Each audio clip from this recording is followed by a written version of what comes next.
Okay, what are we doing here today? I'm going to tell you about that. First, we're going to talk about something that comes before sales, and that is networking. Then we're going to talk about who we are and how we feel about ourselves as salespeople. We're going to learn how to craft a message so it has some sizzle and it's meaningful and people get it and it helps you to get clients. We're going to find your target market. Where do you find the people that you have to talk to that are interested in your product or your service? We're going to look at your value in a very competitive, high-priced world. And then last, we're going to do something that many of us in sales have been afraid of, and that is closing the sale, the big, scary closing the sale. We're going to do all that in 4 different ways.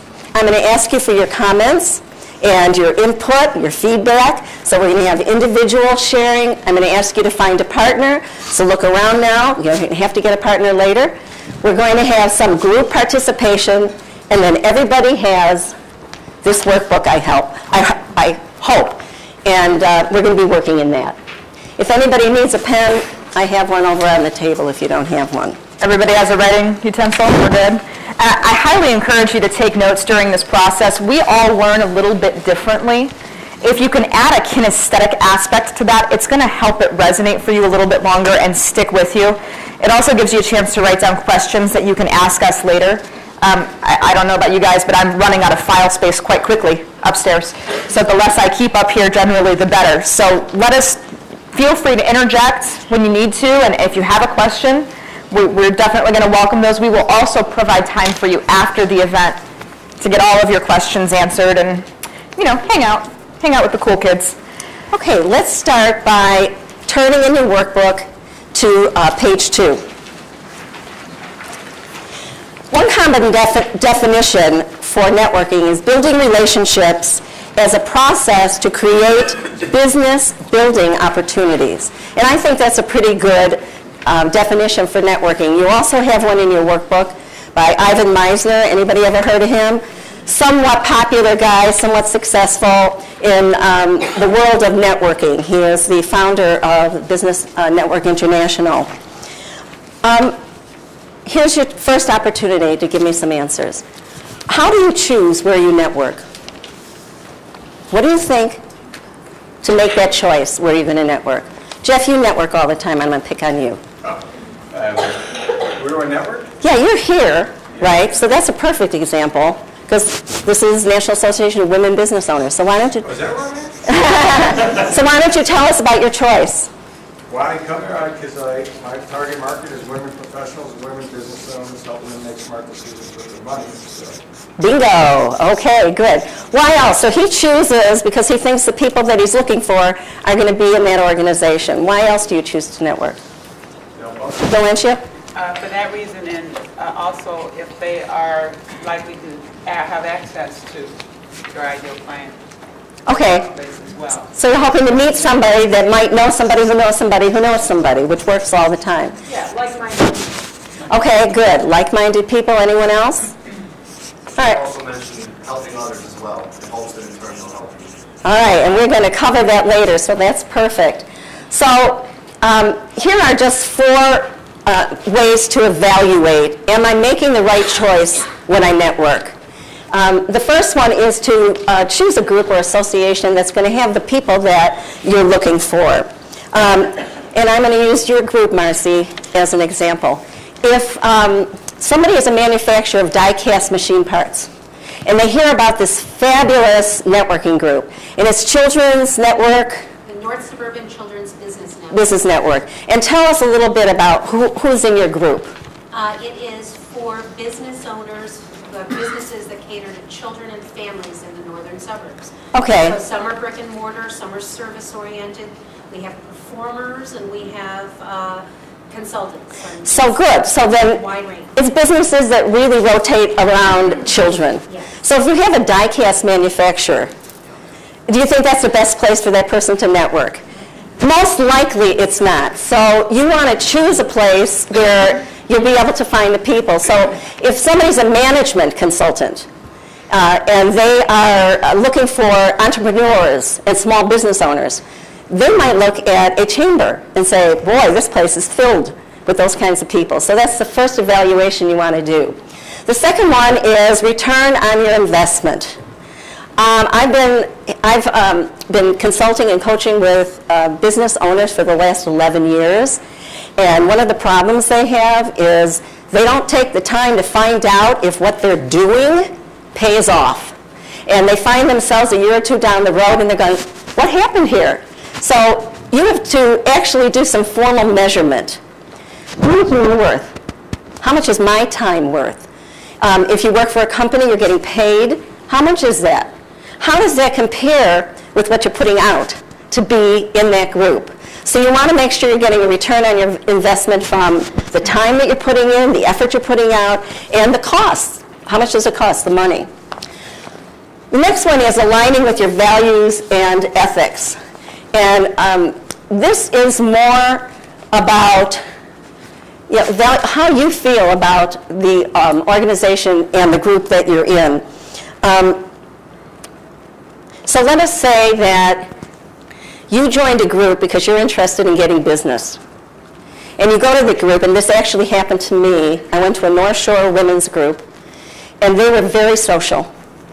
And they spent a lot of time drinking, eating, talking to one another, having fun, having a great time, which is terrific, because I know most of us love that. But it really wasn't aligned with exactly what I was there for. And I found out that wasn't the right place for me. And I want to tack on to that a little bit. We love the ladies who lunch. They're fabulous. You don't have to be one of them to fit in the female business owning community. You will make friends along the way, and you can love them forever. But they may not be the ones that help you build your business. Don't be afraid to say, I really appreciate what you're doing here. I'm simply looking for a different style. And you may find that style in things like eWomen Network, which is wildly structured and formatted so that every minute is being made just the utmost use of every second that you're there. You also may be the kind of person that says, you know what, I am terrified of some of these business women that maybe I feel like they're at a different level than me and I'd like to start somewhere else. Give yourself that permission to try out the groups. You get 1 or 2 experiences and you can kind of get in there and feel them out. And then check with your gut. We all have feminine intuition. Use it. It's the best tool you got in your catalog because it's backed up by everything you've learned up until this point. Does that resonate a little bit? Absolutely. You know, have you ever gone to a group where they insist that you have a certain amount of leads, and then you do everything, you flip backwards to do everything you can to bring in referrals, but they're not necessarily well-qualified referrals. You're just doing it to meet the requirement. So those are the kinds of decisions you have to look for. This last one, financial qualification, I mean, that speaks for itself. How many times have you spent money and time and effort only to learn that the people can't afford your service? Well, and remember that people hang out in groups of financial evenness. So if they're not financially qualified, we love them, but they're not going to know other people that are financially qualified. So give yourself the grace to, say, okay, I get it, you're awesome, I'm looking for a different group. And, look outside of the box a little bit too. Associations are fabulous places to meet some great decision makers. Places like the Mid-America Club, the Metropolitan Club. Get those people that don't necessarily have to network to build their business. And then apply your strategies and stay focused. Okay, we're going to move on. We realize that you're all very savvy networkers, but we're going to just touch on some ideas that elevated networkers use, just to make sure that we're checking ourselves. The first one is the application of a group's mindset. So before we talked about values and ethics in relationship to a group or an association, here we're talking more about a behavior. So it's now not only talking the talk, but it's walking the walk. So if you belong to an organization where it's clearly understood that they're trying to establish and deepen relationships, and you never call anybody to make a one-on-one appointment, or you never bring somebody into the group to introduce them, or you never tell them about a book or a website or something. You just show up, give out your business card. That's not having an alignment with the mindset of the group. Another good example is, and men, I love you and I'm glad you're here. We encourage men to be part of NAWBO. But if you join NAWBO and all the leads you give are men's companies, that's not being in alignment with that association. So that's good to keep in mind. The next one has to do with the transition between marketing and selling. You know, networking is not an active sales tool or process. It's actually a marketing tactic, very much like advertising or direct mail. But a good marketing piece, sometimes if it has a good, strong call to action, can result in some sales. But those sales are passive sales.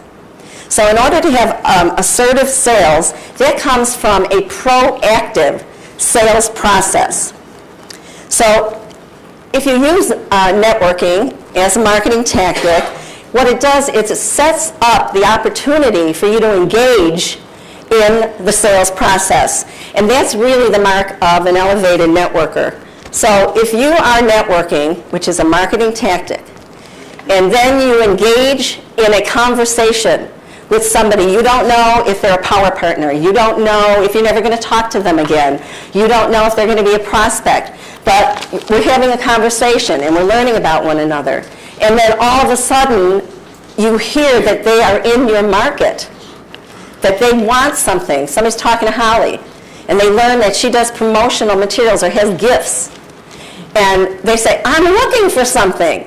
Then you're not going to stay passive. Then you're going to transition into the selling activity. That's what we're talking about from transitioning.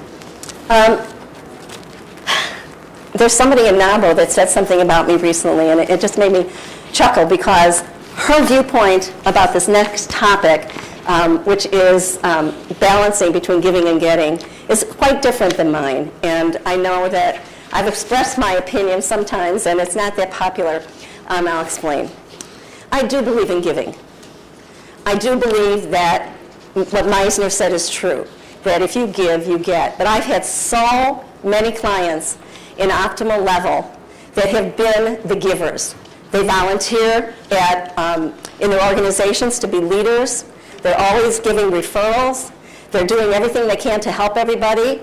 And then quietly, they come into an optimal level meeting and they say, I don't have any business. So if you're out of balance, you know, it's great to give, but you also have to focus on getting. And if you're having that experience, then you have to learn the skills so that you can get back in return. So you want to make sure that you are getting as well as giving. And if you're, I don't think there's one person in here, because I know so many of you, that is just a card passer-outer. I know that you all want to help one another, especially in NAWBO, with its friends and its members. Harmony with referral partners. Did you ever have a situation where you kept giving a lead or a referral or quality introduction and you weren't getting anything back from that person? See, a lot of people feel that that person's wrong and that person's bad. But that's not true. It just might mean that somebody is in an industry that lends itself more to getting leads. So a good example is a friend of mine in about 5 chambers that I know who has a carpet cleaning company, and a lot of you know who I'm talking about. He gets leads all over the place. And I've given him leads, and he doesn't shower them back to me. Does that mean he's not a good networker? It really doesn't. Does it mean he's not a good guy? It really doesn't. Because there's this thing called angel source. Have any of you heard of an angel source? That is somebody that keeps giving you leads. Marie Hale has done that for me. I hope that I've been able to return it, but in some cases you can't.